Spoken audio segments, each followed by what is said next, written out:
All right, we are back once again, my lovelies, on the Johnnie Torch Live, this edition number 15, and the joint venture, the Torch News Roundup, number 57. Welcome to the show. A little bit later than usual. Saturdays have become a little bit more busy for me than they used to be, but all's well in the universe as long as another Johnnie Torch Live program hits the airwaves. Not bad? Well, same here, I suppose. First off, let's take a look at that poll of the week from last week. Last week, I asked what television show, CW DC superhero television show specifically, were you looking forward to most in the coming season?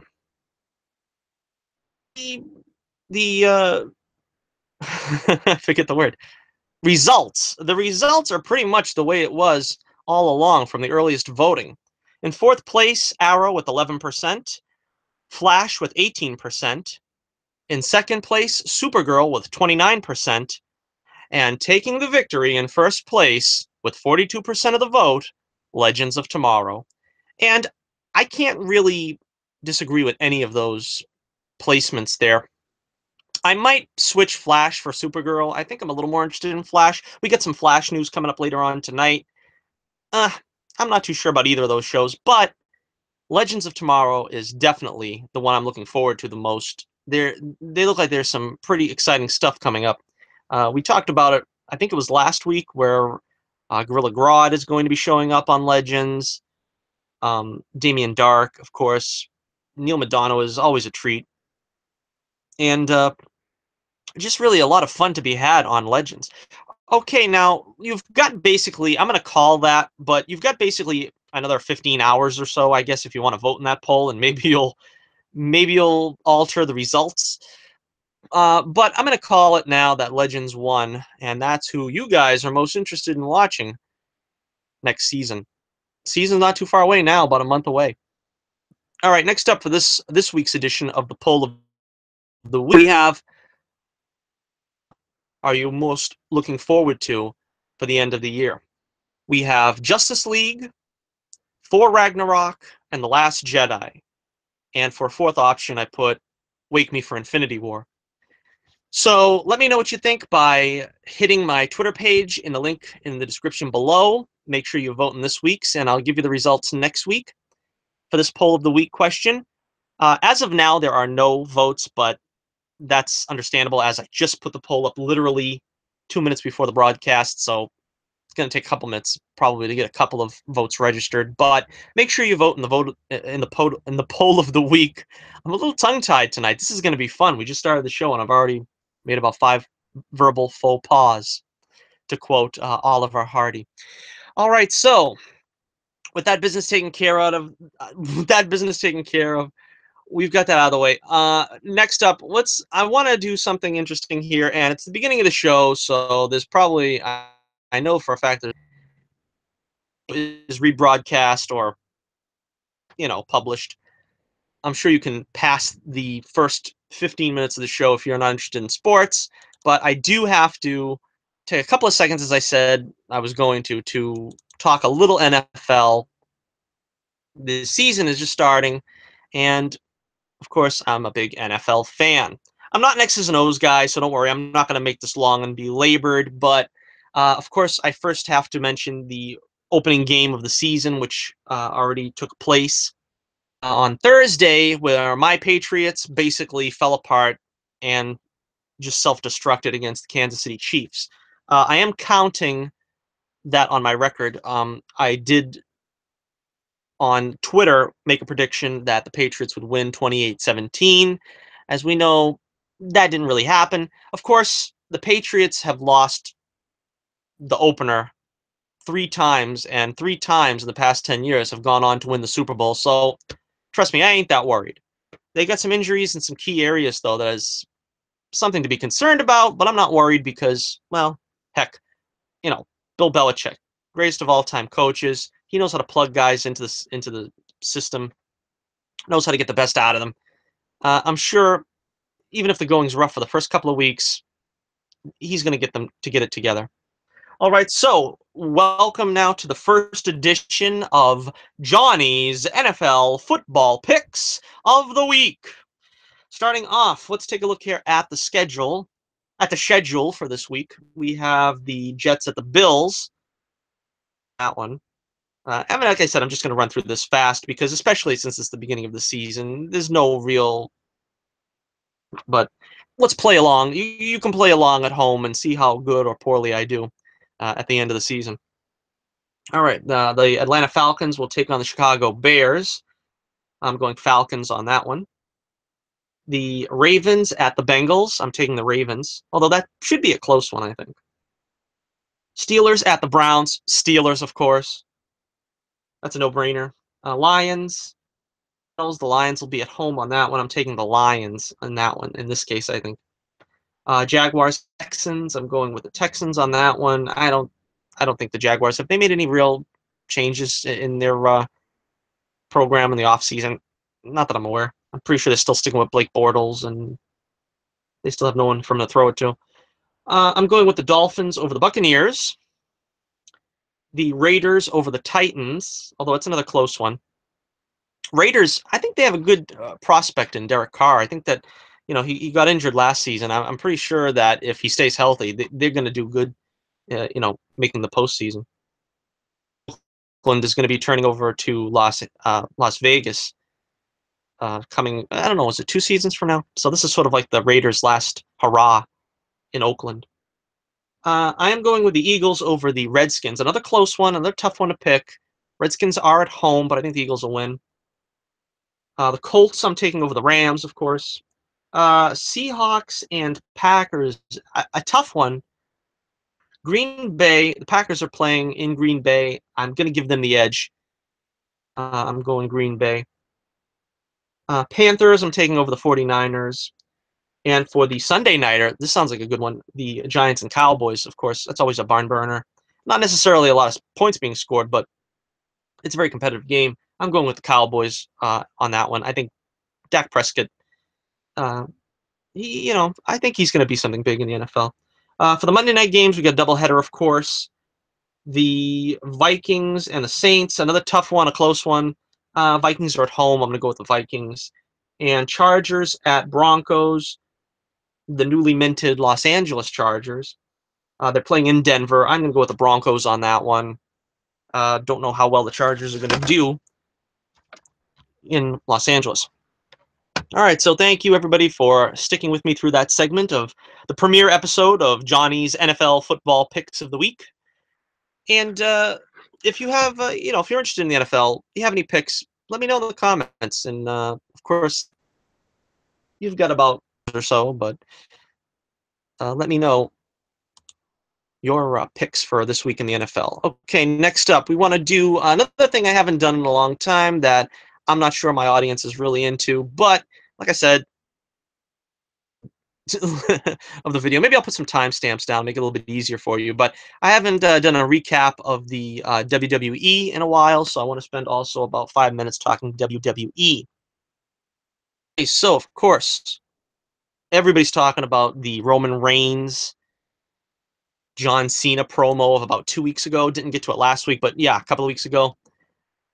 Cena and Reigns, of course, looks like they're going to have a showdown at No Mercy. Uh, that promo was lit, as the young kids say, and you know, it's just Cena's just so good on the mic. I felt bad for Reigns. I mean, he looked like he was legitimately stammered and stymied by Cena's promo. It only makes sense that these two guys meet in the ring because they're the two most irrationally hated wrestlers in the WWE. I personally like both of them. I don't know why people hate them. I think Roman is a little, obviously he's not as charismatic as John Cena. He's not as good on the mic. He just does basically the generic tough guy stuff. He's not, quick-witted, I suppose, as Cena, which was evidenced in that promo. But wrestler, I think he takes a lot of flack, and maybe you can blame it on McMahon and the higher ups, Vince and the higher ups, forcing him to, you know, be sort of the company face when maybe he's not ready. But anyhow, it should be a good match. No Mercy. I think that's weeks from now or a week from now. I'm not sure. Anyway, match. I don't know who's going to win that one, but uh, we'll talk about that next week, I guess, when the place. All right. Also, want to briefly talk about my boy Enzo Amore. Now it looks like he's making the jump to the cruiserweight division. How you doing?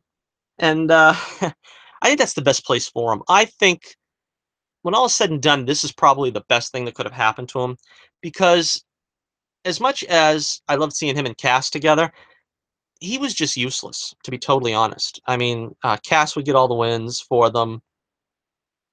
They didn't make a push for the tag team titles, which I wish they did. But and with Cass out with the knee injury, he ain't going to be having a rivalry with anyone anytime soon. So I'm guessing Enzo is probably going to challenge for the title very soon. Neville, I think he's got a match already with Neville for something. I forget if it's No Mercy or just 205, but um, yeah, I guess it's the best thing for him. But they seem like they're making some subtle heel, you know, gravitations in his character. He's like, doing the Mo Howard on his opponent last week, and I don't know. They gave him so much goodwill with this heel turn. They're going to squander all that goodwill, I think, that Enzo had if they're going to try to keep playing him as a semi heel, a soft heel. They should just keep him as a face. And, you know, I don't know. We'll see how far they take his character in that direction. Last but not least, I want to also thought of Alexa Bliss for you here. So she got the title back again a couple of weeks ago from Sasha Banks. Not really a surprise to me because, I mean, she's about the best there is right now, and to take it off her probably doesn't serve anybody. Sasha Banks is good. That's the thing that's sad, because I was hoping that back when they had the feud with Charlotte last year, that they would do something, with Sasha as champion. Never lasted. They just ping pong that title back and forth. But I don't think they're going to take it off Alexa anytime soon. Of course, the apparent waiter in the wings is Nia Jax. Will they actually give her the title? It seems like the big bruisers are up now for the title. Like on the other side, we have Braun Strowman, and that was another one, that match with Big Show. It was pretty much a foregone conclusion that I'm gonna leave Alexa Bliss up. Don't worry, I'm not gonna show I'm not gonna show you Big Show or Braun Strowman. But it was a cage match between the both of them. Both of them are near 7 feet. And in the cage, it was a real great fight, a real great match. I haven't seen probably a match that exciting in a while. And of course, Strowman won because he's got the match with Brock Lesnar coming up.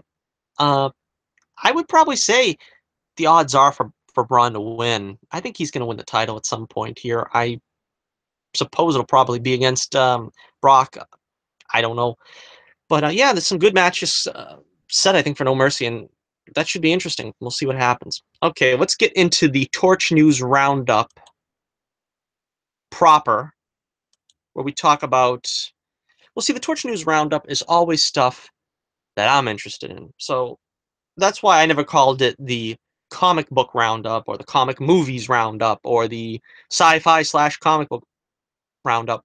It's the Torch News roundup because it's all encompassing. Anything that interests me. If I'm interested in playing, at that point I'll talk about it. If I'm interested in sci-fi or something, I'll talk about it.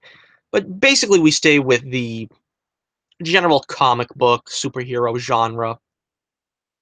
What's the first subject here we're going to talk about in that respect?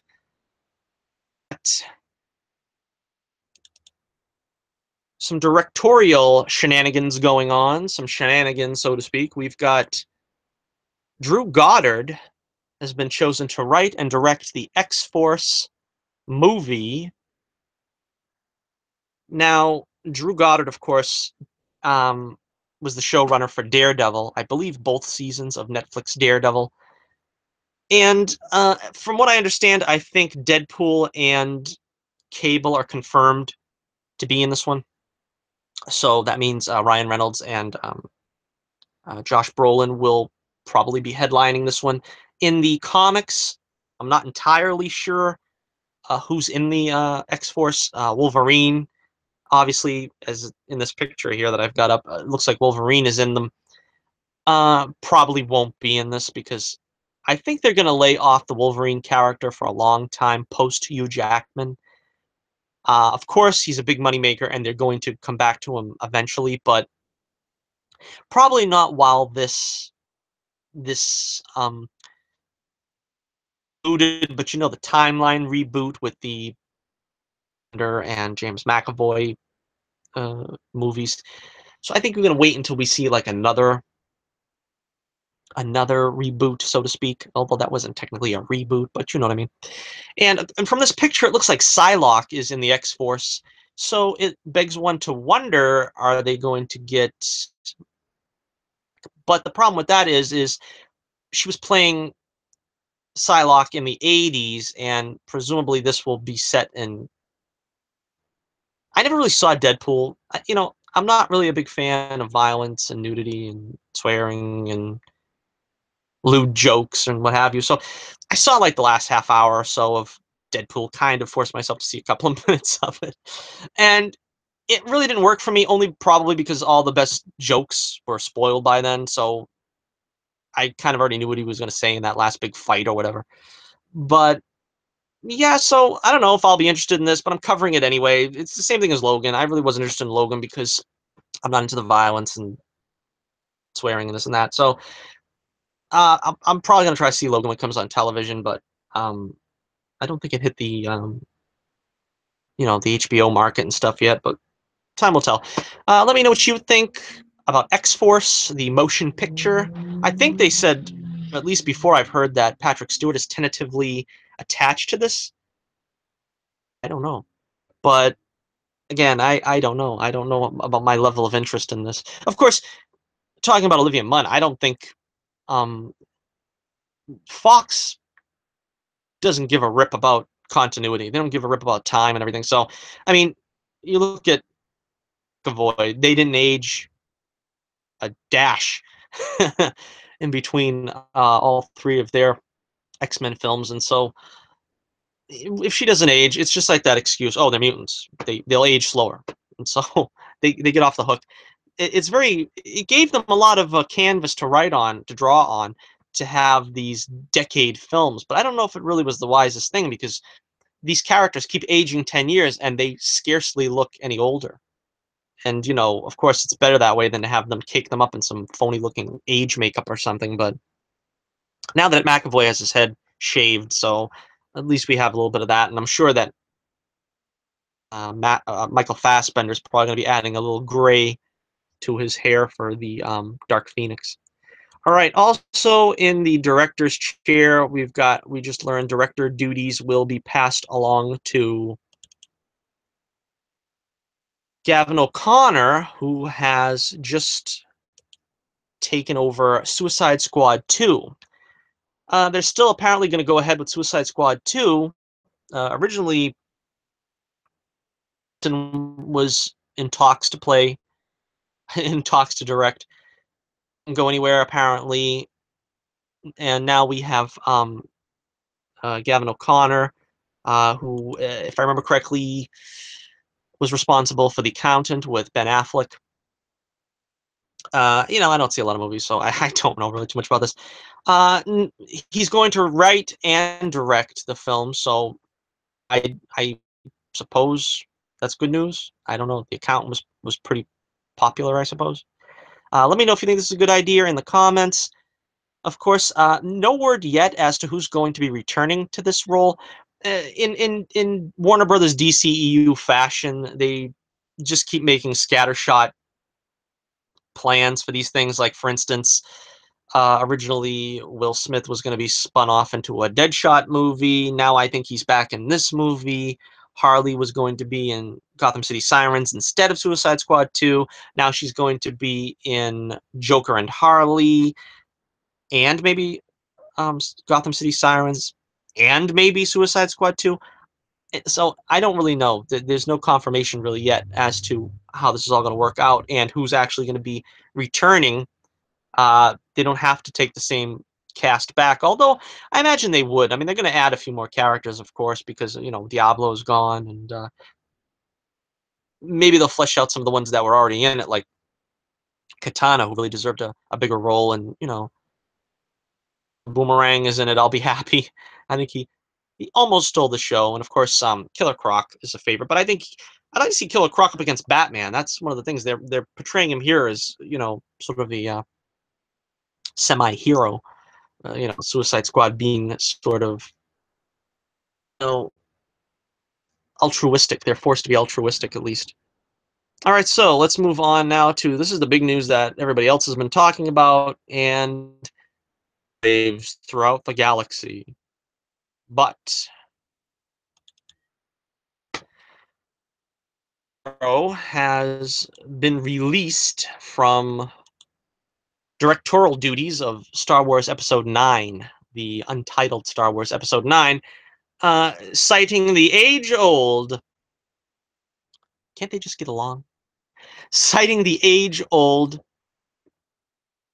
They, I forget what the term is. Happens to me every week. I'm gonna have some kind of a brain freeze on live camera. That's the reason why I don't like doing live shows. But I do them because it takes too much time to do the prepared shows, because then I got to write all this down. I got to do all this stuff. But they have an irreconcilable differences. Him and Kathleen Kennedy apparently not taking the film, I suppose, in the direction they originally wanted to take it in. Or they're not letting him take it in the direction he originally wanted to take it in. And so he's parting ways with the studio, and they're looking for another director.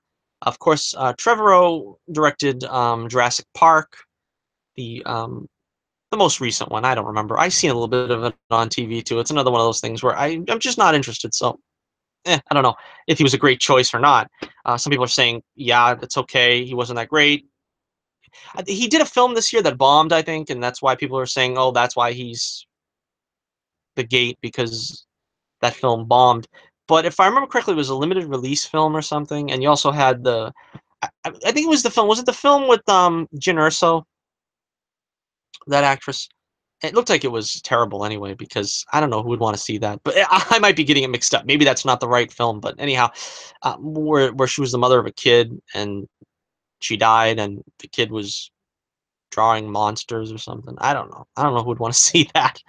But anyway, so should step in to the directorial chair of Star Wars Episode 9? That's what everybody's talking now. In my case, I don't know. Like I said, I don't watch a lot of movies, so I don't really know who's most qualified. Some people are saying director of The Last Jedi should continue on. But the problem with that is we don't really know how to turn out. If it does, as I'm suspecting, turn out to be less than impressive, I don't think we're going to want him to do another one. Same thing with J.J. Abrams. He did his thing, and it was time for him to move on. I don't think we should get Johnson, I believe is his name, back, unless maybe he hits it out of the park with a grand slam or something. But I don't see that happening. So let me know what you think. Who should be directing Star Wars Episode 9 in your opinion? Some of the famous names that are bandied around, maybe Jon Favreau. That'd probably be a good idea. If they could get Steven Spielberg, but I don't think Spielberg wants to do it, in respect for George Lucas. Some people are saying George Lucas should come back and direct it, but that'll never happen, because not only do they not want him to direct it, but not only has Lucas sort of severed ties and doesn't really want to be involved anymore, but he won't be given the level of control. And his whole life was incumbent upon, he didn't want to be the corporate guy. He didn't want to be the guy being told how to make art. And I respect him a lot for that. So but as much as Star Wars needs him, he doesn't need Star Wars now. He's doing what he wants to do, and even if that's nothing, he's still doing what he wants to do. He's not going to come back to be under anybody's thumb. But as usual, this all once again hangs on Kathleen Kennedy, who apparently, I don't know if it's her fault. I mean, because apparently with the Han Solo prequel, those other guys were clearly not, the two directors were not following the established script, and they were starting to go off script, and that's how things there. But in this case, Trevorrow is jumping ship before a frame of film has been taken. So it makes you wonder exactly what is being changed behind the scenes, possibly to accommodate Carrie Fisher's passing. Maybe he wanted her to have a bigger role. I think that's the rumor going around, is that she was going to have a bigger role in episode 9, which I don't really understand how that could have taken place. As much as I say and I complain that I wanted Carrie Fisher, that I wanted Princess Leia to be a Jedi and to have a bigger role as a Jedi, I don't know if that was ever going to happen with Carrie Fisher. I mean, you can only expect her to do so much. She,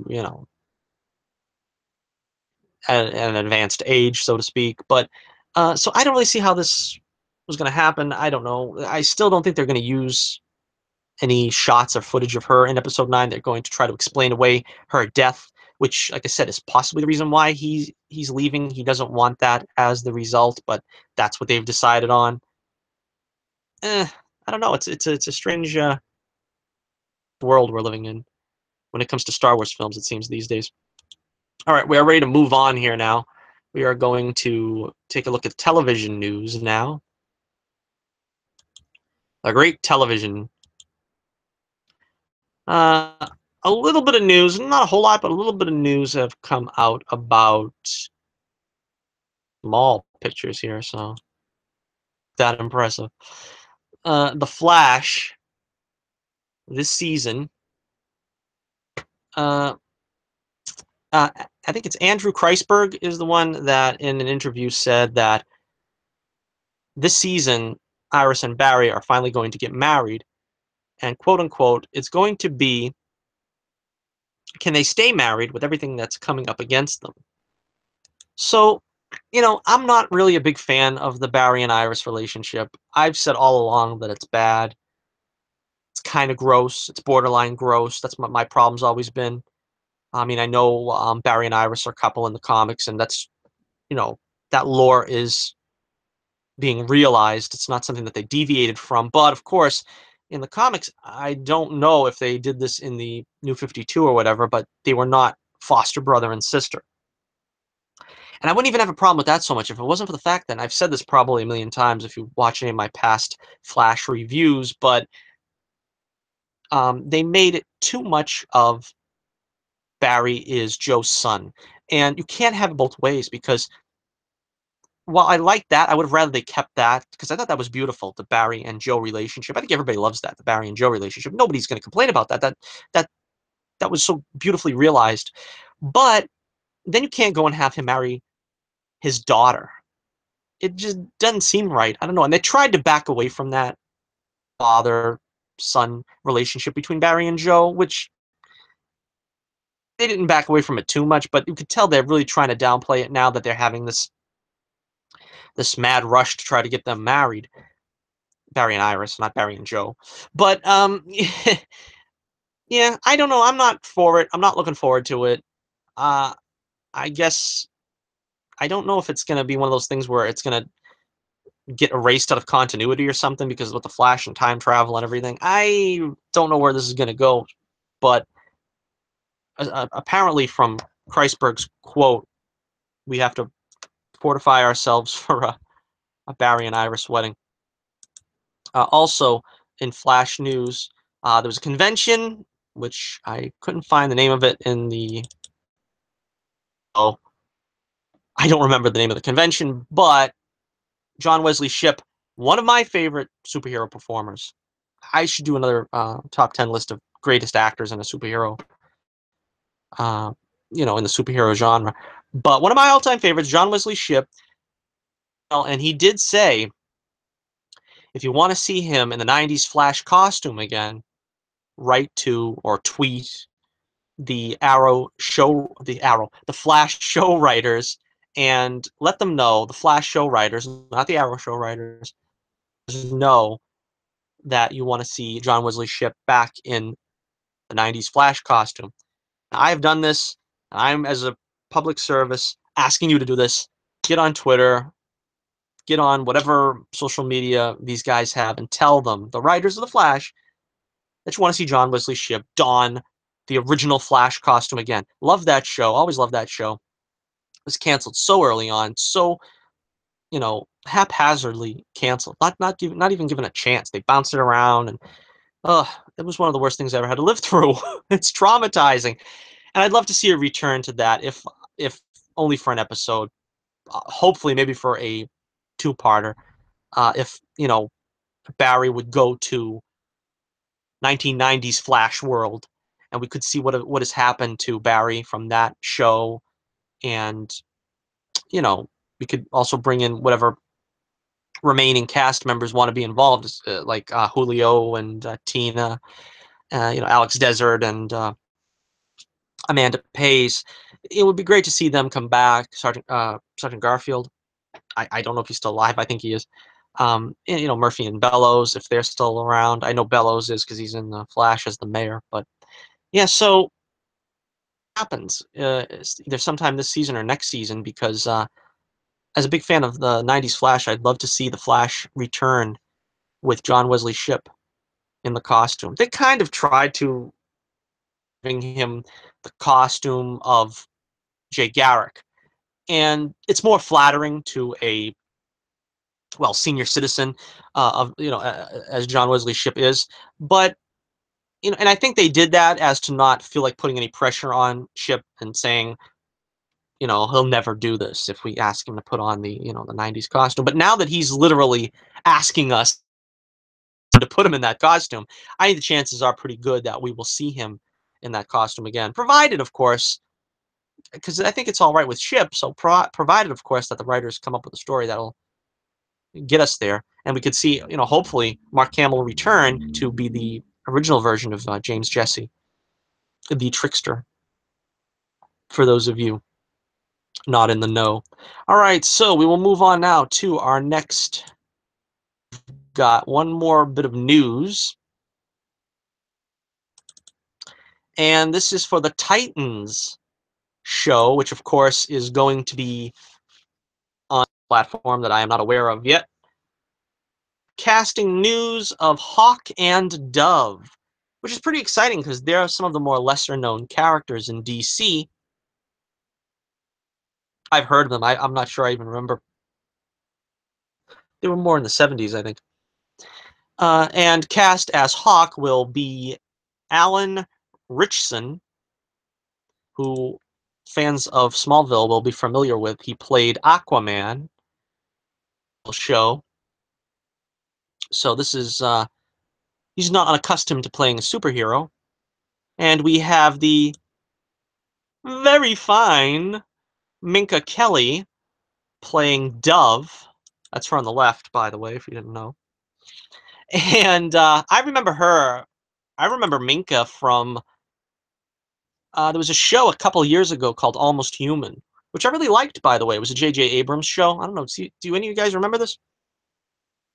And it starred Carl Urban and Michael Ealy, I guess is his name. I can't pronounce it that good, but and Michael was a android, and Carl Urban was basically, you know, sort of doing like a Blade Runner, private eye type detective type thing. Not a private eye, but like a detective. And it was basically like Dr. McCoy and Data in Blade Runner. I thought it was pretty cool, and she was sort of like I don't know, she was like off to the side. She wasn't even really a fully formed character, if I remember correctly. But yeah, Minka is very fine, and now I'm starting to get interested in this show for purely innocent reasons. I'm interested now with Hawk and Dove being added to the Titans. The report says that they are reoccurring characters with an option to become season regulars in the second season. So I don't know. If this show does pan out to do well, we might be seeing more Hawk and Dove because they are not part. They're not members of the Titans in the comics. They're not members of the Teen Titans. So I don't know if they might get spun off into their own show if they do well enough here. All right, let's take a look now at one other bit of news that I wanted to take a look at. I didn't get to see the Inhumans movie that was culled from the first two episodes of the new Inhumans TV show that's going to be out in a matter of weeks. Didn't have the money to go and see it in IMAX, and the IMAX theater is pretty far away, and it's getting terrible reviews, just getting savaged. And I don't think I've seen or read one review where anybody has been the least bit kind to it. I think at the most people have said, Lockjaw looks good. A couple of the actors are decent. So it's pretty sad, but whenever the reviews are that bad, I usually end up liking the film, or in this case, the television show. So I'm not too afraid because I march to the beat of my own drum. I really don't care what critics or anybody else has to say. It was open to limited release, but it only pulled in about $1.5 million this week in their limited engagement. The Inhumans movie. I believe it comes out September 29th. I'm going by memory there. I could be wrong. So you're going to watch Inhumans after all this? Are you going to just abandon ship and not even try it? Personally, I would like this to be good. I think a lot of people are also turned off by the fact, like I said, a lot of it takes place in the real world because, of course, it's television budget, and you can't have the whole show be on the moon. It's sad and depressing. Sad and depressing. All right, let me see. Looking at my notes here, that's about it. We'll take a look now at some of the viewer comments that I've received in the past week. So if you write to me in any of my videos, any comments, and I have any reply to make, I'll usually do it in a live broadcast here. And all right, so first up, and this isn't even really a comment from a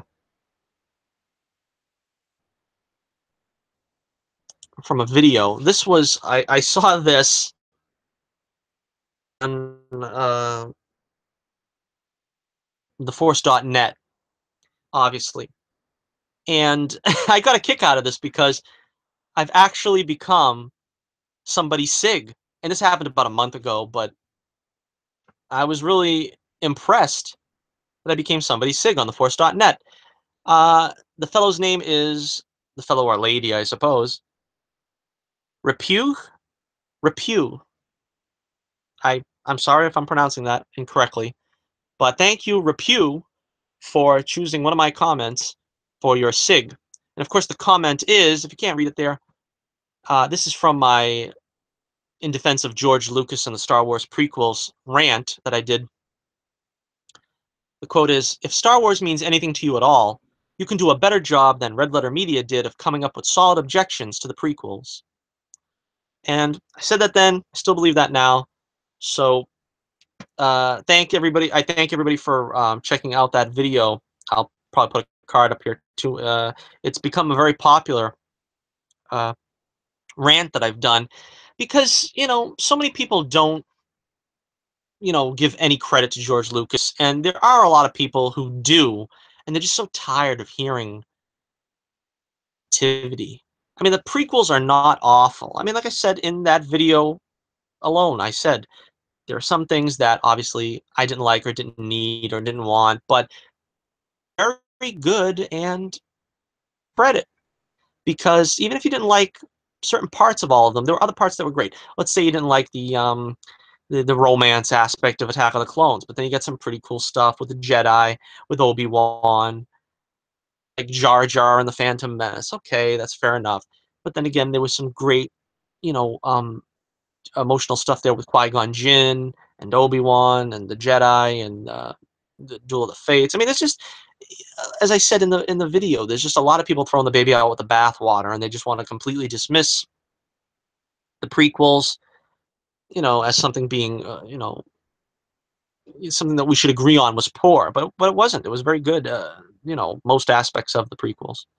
All right, so thank you once again, Repew, for your taking my comment there as your SIG. Okay, so we will move on now with another comment here. This is from, well, let me take a look here. I've actually got a graphic to go with this. We get comments. We get comments. Bag segment. Okay. Now, speaking of the George Lucas defense video, Tron Master MCP commented on that video. Well said. Well, thank you, Tron Master MCP. I'm glad you liked the video, and recommend it to your friends if they haven't seen it, because maybe they'll change their minds and they'll give a, of course, Revenge of the Sith pretty much all along, all across the board. There really isn't much for people to complain about. I hear people complaining about the most ridiculous things, though. General Grievous wasn't a good enough villain. General Grievous wasn't a good enough villain. General Grievous was awesome. I mean, he had a great look, and he was a great henchman. I mean, they didn't have to get into a long, you know, history of his character. You got the idea. He was a henchman. He wasn't supposed to be giving a grand performance here as a main villain. Almost the same thing as Darth Maul. He was successful as a henchman, so to speak, but he was still a great villain in his own right. And I felt the same way with General Grievous. In fact, General Grievous also didn't make the cut of my top 10 favorite villains list, but he was up there. He was in contention. He would probably be number 14 or something. I could have made it a longer list and made it like the top 20, but then I would have been doing another 2-hour video. As it is, I'm probably going to go over an hour here. But I've got another comment from Master Oogway on my In Defense of George Lucas rant. This has become the show where we really blow our horn about that video. This is a very long comment. I can't read it all, but suffice to say, he's agreeing with me on everything I said about The Force Awakens. And yeah, The Force Awakens, I'm just going to briefly run through his comments, but he says that basically they took all the characters back. Luke went from being a farm boy to being a coward who hides away on the island. Han Solo goes back to being a selfish smuggler who's only interested in money. Leia went back to being a politician with a broken family. So it was very disappointing to me, and I was very sad that the film got so much praise, because while it's a fun adventure movie, it doesn't do right by its characters. The original characters. See, I like Finn. I like Poe. To an extent, I like Rey. That's his next complaint there, is he says that Rey, of course, was Mary Sue, which you can't deny. She was definitely overpowered. Um, Original review, I kind of want to hold off on and see what they do with her in the next two movies to try to see if maybe there's a reason. But yeah, it seems like they just went for the SJW thing where she's a Mary Sue and she can do anything, this and that. I wanted her to be powerful, but I just think that she needed to earn it a little bit more. And I think a lot of people felt that way too. And of course, like I said, Poe, especially Poe, I thought he was really good. He was the guy that I was wanting to see more of, and that's why he doesn't show up until like the end. And you're like, well, where is he? And Finn was good. He was funny. John Boyega is a good actor. He really brought it. So I don't mind. The new cast. It was, what did the old cast, the original cast, have to gain from coming back to this movie? Not much, because all their characters were pretty trod upon. I mean, arguably Leia maybe now in this next movie, because obviously Carrie Fisher can't return to the role for the ninth, but I think possibly she'll get her due in this one. I don't know how they're going to get around the fact that, if there's a lingering storyline for her, but uh, she possibly will get her due in this one, because now that Han is dead, unfortunately, she'll be able to maybe take up the slack of being the the real leader that we saw in the original films. She'll take charge more. I don't know. And as far, of course, as Luke is concerned, I don't know how his his attitude toward the Jedi is going to be difficult to take. I mean, I'm going into this film with a lot of trepidation. The Last Jedi, I'm talking about, with a lot of trepidation. They have it very easily within their grasp to ruin the character of Luke Skywalker. Quote me on that. Make that somebody's sig. This is my biggest concern in this franchise. This franchise will live and die with the characterization of Luke Skywalker. Everybody loves Han and Leia and everybody else, but even if you ruin their characters, or even let's not even say ruin, even if you take their characters back a peg and regress them,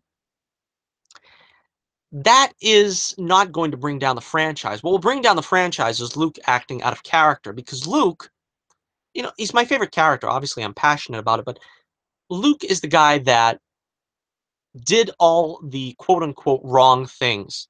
He sacrificed his training, he sacrificed everything to help his friends. He sacrificed everything and put himself in danger, both spiritually as well as physically, by getting almost tempted to the dark side with Darth Vader in Empire, and physically, of course, because he was, you know, basically run through the ringer by Vader. But he did all this for his friends because he was a stand-up guy. He believed that his friends' safety than the big picture of, well, maybe I'm not ready yet to face Vader, and maybe I'm not ready yet to defeat the dark side. So the problem then is now, how do you justify Luke being alone on an island, ready to throw in the towel, when his sister's out there struggling by herself to keep some kind of resistance going in the galaxy that's once again under siege? Justify him not coming to Han Solo's aid when he must have felt it in the Force that Han was going to be in danger. I mean, he could feel it when Han was just getting tortured in Cloud City on the torture rack there. He felt that, weeks before it even happened, supposedly weeks, you could say days, maybe, it's not really, you know, established in the film, but, and yet he doesn't do anything there. I mean, they could save it by giving us some kind of, frankly, cockamamie excuse. I don't know if it'll fly, but anyway, he also goes on to say, his third problem with the film is that why was the First Order allowed to grow under the Republic's nose? That's another thing I said. It's basically the Empire 2.0. If they had their druthers, they would have really made another, offshoot of the Empire that maybe would have been backed by something that we could get behind. Like, we really don't see what causes this. We don't really know nothing about Snoke. We don't know nothing about Hux. We really don't know how this thing came about. It's just like all of a sudden, Jedi, and then you come back 30 years later with The Force Awakens, and all of a sudden it's just the Empire's back in power. What was accomplished during those 30 years? Have been trained. Luke had 30 years. We have the Empire back in power under Leia's nose.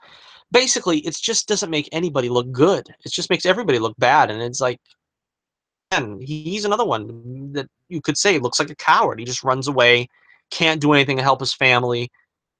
I would have never thought I'd see this in my lifetime. And I said maybe Lucas wasn't the one to write the sequel trilogy, because from what all accounts were, the original cast wasn't going to have a big role. Luke was going to be the only one that would probably have some semblance of a decent role, because he'd be training somebody as the Yoda or the Obi-Wan of this trilogy.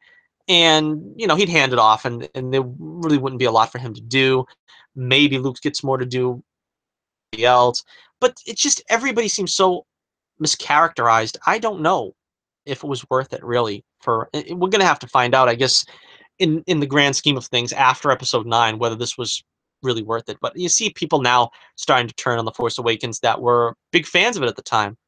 And like I said, it all rests basically on the original trilogy characters, because too much of a problem with, like I said, the other cast. If they just would have depowered Rey just a little bit, I wouldn't have had no problems with any of them.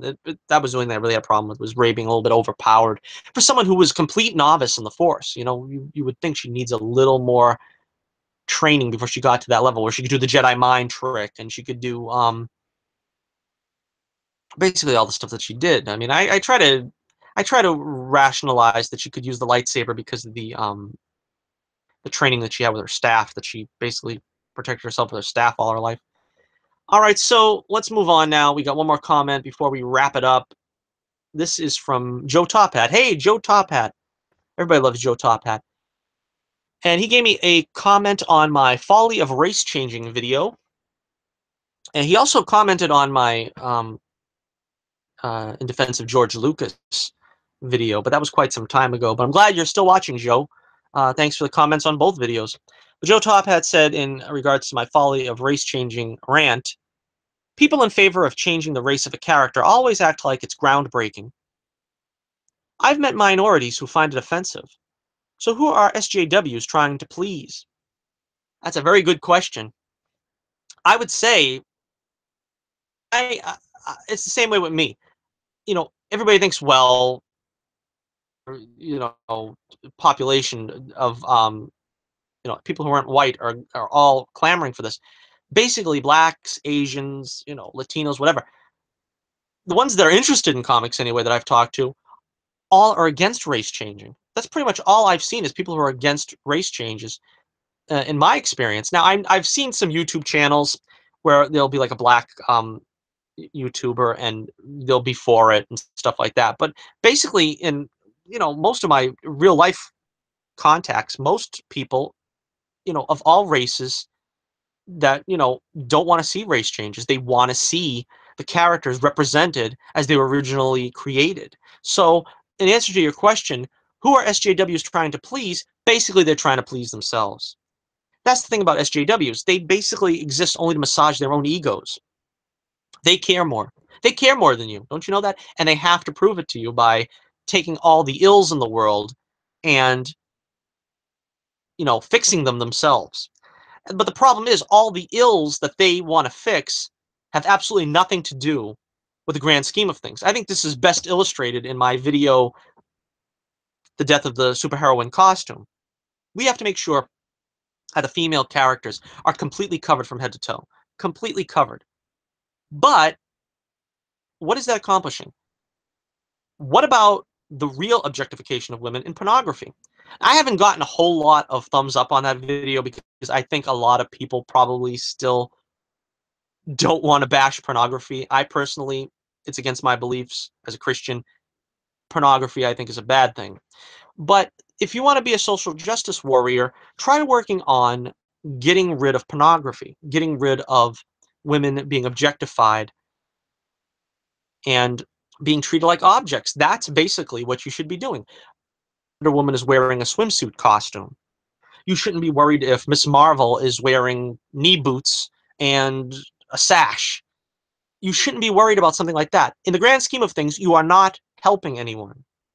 You are not doing anything constructive. You are not making anyone's lives better.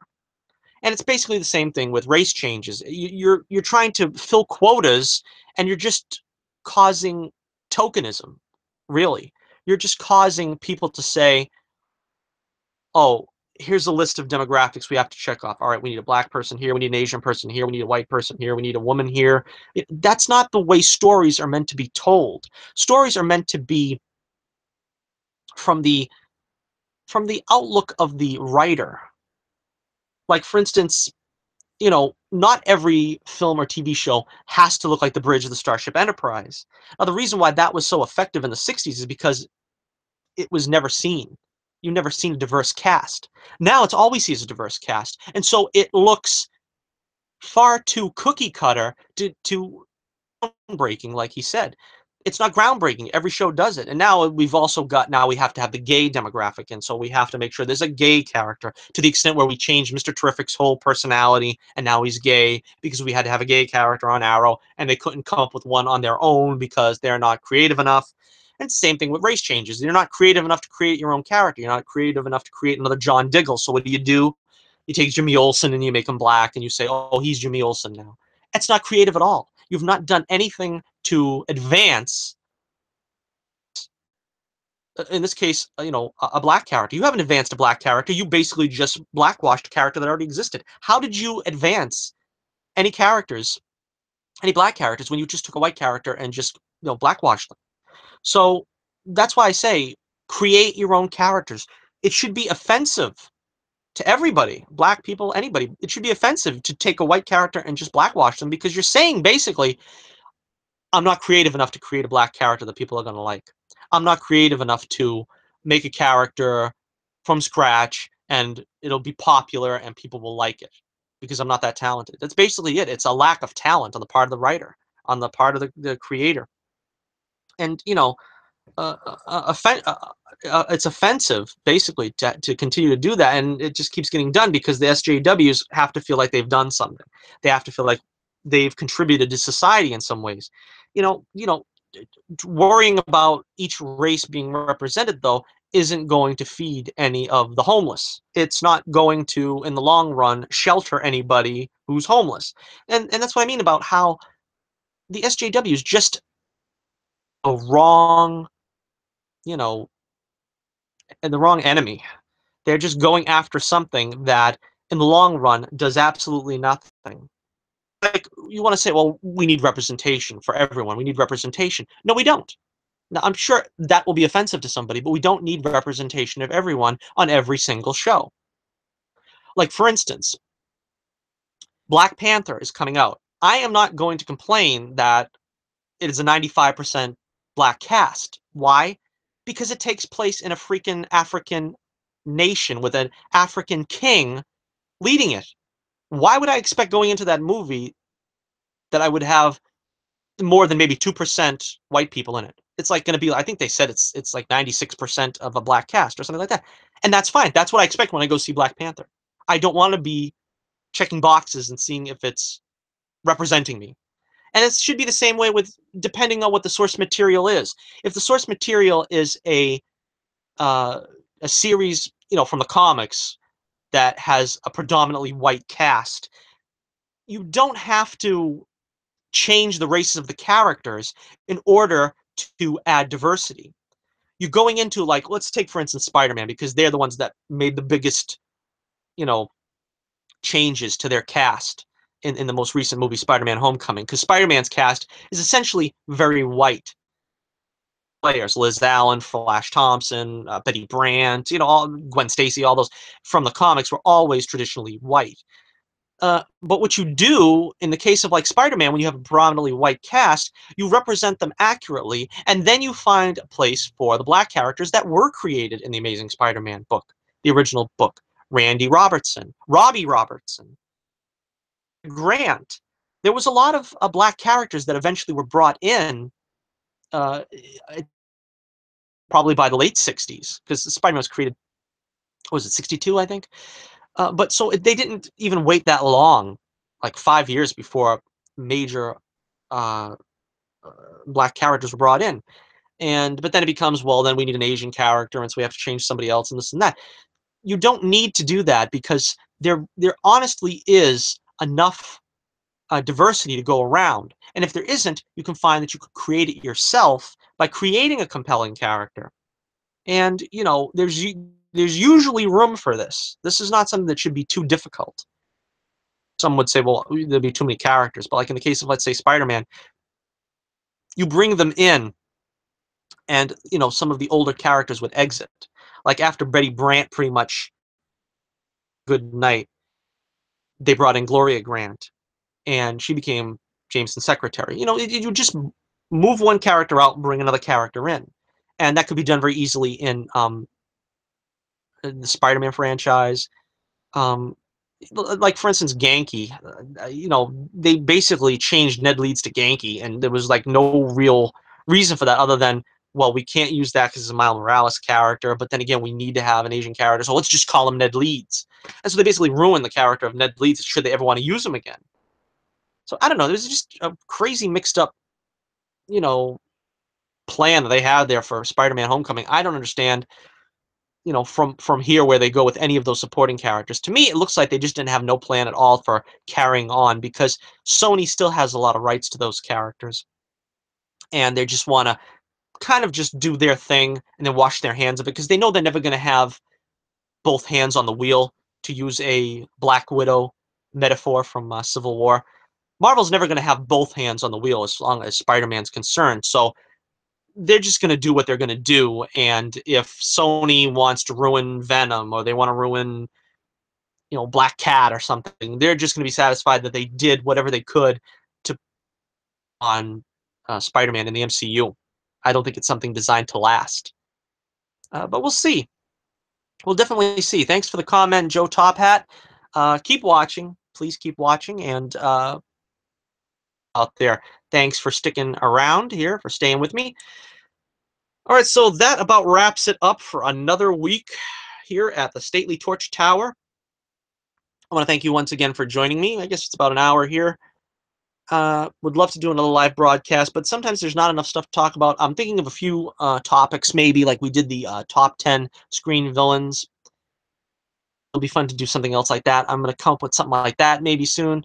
Like I said, I've got the Halloween movies I got to review. Give me your list in the comments if you have any Halloween movies you want me to review. Halloween movies, though. I only do, let's say, from, well, 1925 to, I don't know, 1960. Something like that, maybe 1965. I don't know. I'm going to do one of the Hammer movies this year. I don't know which one yet, but I'm not a big Hammer guy, so don't expect a whole lot of them. But some of the early ones with Peter Cushing and Christopher Lee were very good. I want to try to get one of them in this season in the Halloween reviews. So let me know in the comments if you have any preference of a Halloween horror movie before I finish. I got the short list I'm making. If you want something that maybe you want me to review one of those movies that maybe it didn't occur to me yet, uh, you know, comments, maybe I'll break my fancy, so to speak. All right, so that does it once again for another week. Make sure you join me on Twitter in the link in the description below. Check out my comic, The Adventures of Bullets Bourbon, of course, Private Eye. I've got the Mice Expo coming up, as I remind you every week. Very excited about that. It's coming up soon. I just got a lot of goodies that I'm going to bring to the Mice Expo. Can't wait to show you guys some of them. I'm going to keep silent on what those goodies are. Maybe I'll show up and be surprised. All right, so once again, from Stately Torch Tower, thank you for joining me. This is Johnnie Torch reminding you, shining brightly, and I'll be with you again real soon.